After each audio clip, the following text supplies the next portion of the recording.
Kembali lagi, pemirsa, Bang Kapitra, kalau tadi seperti Mas Umam bilang sebetulnya dalam aturan ADART dari PD Perjuangan itu ada bahwa keluarga inti harus berada dalam satu partai. Tapi sekarang ketika Kaisang masuk ke PSI bukan PDIP, apakah PDIP yakin tidak ada peran Jokowi di baliknya? Ya, banyak orang terlalu elementary ya melihat suatu peristiwa politik ya. Lalu dihubung-hubungkan ya dengan konteks yang berbeda ya.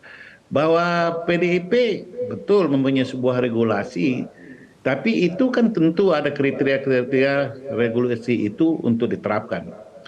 Bagi saya, pikiran saya ya, apa yang menjadi putusan politik seseorang, apa yang menjadi kebijakan pilihan-pilihan politik itu adalah bagian dari hak-hak politik, hak dasar manusia sebagai humor politikal ya. Sehingga pengaruhnya bagi PDI tentu tidak seperti apa yang dianalisa oleh banyak pengamat. Karena apa? Rumah tangga PDIP, tentu PDIP yang mengetahui ya kondisi PDIP yang real ya. Tentu kita yang paham. Tetapi karena ini seperti yang tadi saya katakan bahwa kader-kader PDI ini adalah kader-kader yang punya kualitas tinggi dan itu yang dicoba di peta Komri bagaimana supaya ada kegoncangan dalam sosial politik maupun di organisasi politik. Saya melihat ini peristiwa biasa yang terjadi di tengah-tengah masyarakat. Tetapi karena banyak sekali analisa, banyak sekali orang yang ingin terlibat, seolah-olah dia jadi peristiwa besar.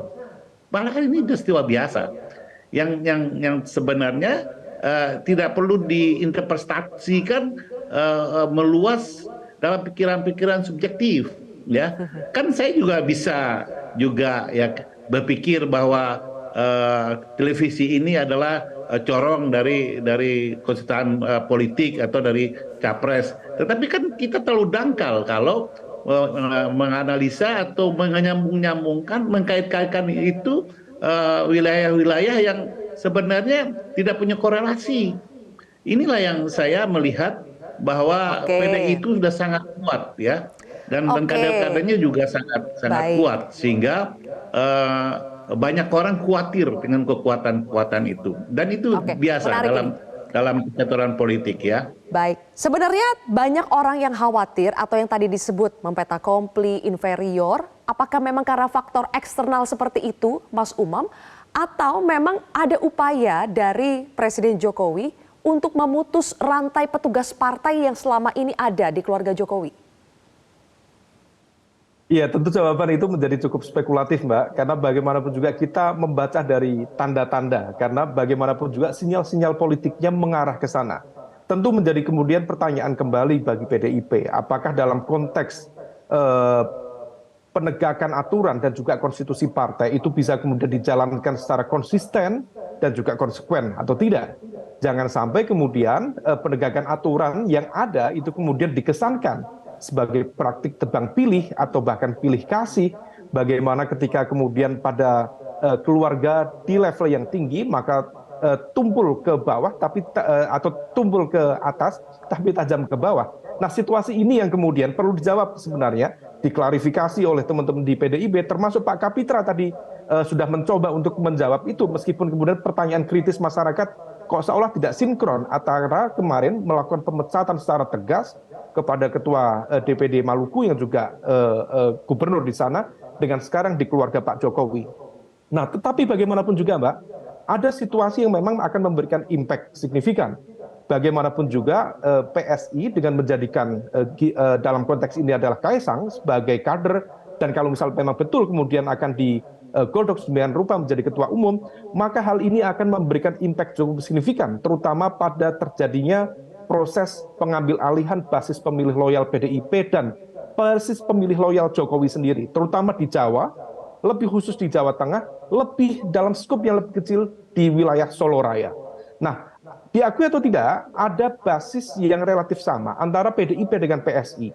Kalau misal kemudian situasi ini tidak diantisipasi, maka berpotensi terjadi kanibalisme elektoral. di mana satu kekuatan akan memangsa kekuatan yang lain.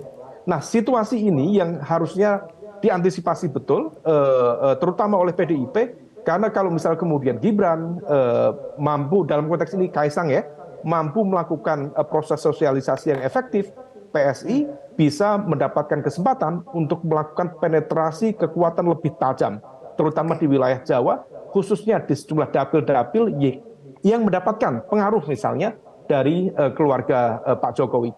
Bagaimanapun diakui atau tidak, posisi Pak Jokowi saat ini masih di kekuasaan, dan kemudian pengaruh bagaimana impact dan juga pengaruh secara politik tentu akan mendapatkan semacam leverage dalam konteks pengambilan nanti suara di Pileg maupun di Pilpres mendatang.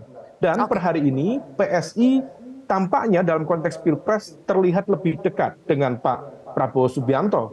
Betul, memang belum deklarasi, tetapi tanda-tanda politiknya menunjukkan PSI rasanya tidak kepada Pak Ganjar, yang menurut sejumlah pihak karena sudah ditolak atau sudah dianggap sebelah tangan, bertepuk sebelah tangan dan lain sebagainya.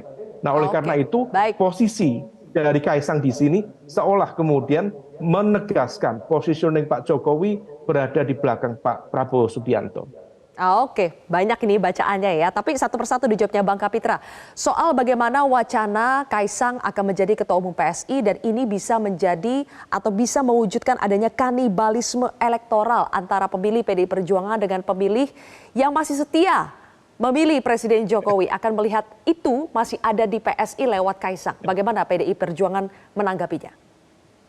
Ya, saya justru jadi geli ya. Kalau saya ingin bacaan yang disampaikan oleh Khairul Umat ini, ada titipan yang harus disampaikan ya, dan analisa-analisa yang jauh sekali rasionalitas dan logika alur dari pesan atau titipannya. Jangan disamakan antar Kaisang dengan Presiden Jokowi. Itu pertama. Kaisang belum pernah jadi kader PDIP. Oke. Tapi Pak Jokowi adalah kader PDIP yang diusung oleh PDIP itu menjadi presiden. Jadi kalau saya lihat, kalau boleh mengambil kata bacaan, ini bukan bacaan lagi, penyesatan yang menyamakan, mengeneralisasi antara Pak Jokowi dengan Kaisang. Nah, ini yang sangat elementary dalam pikiran saya. Karena apa?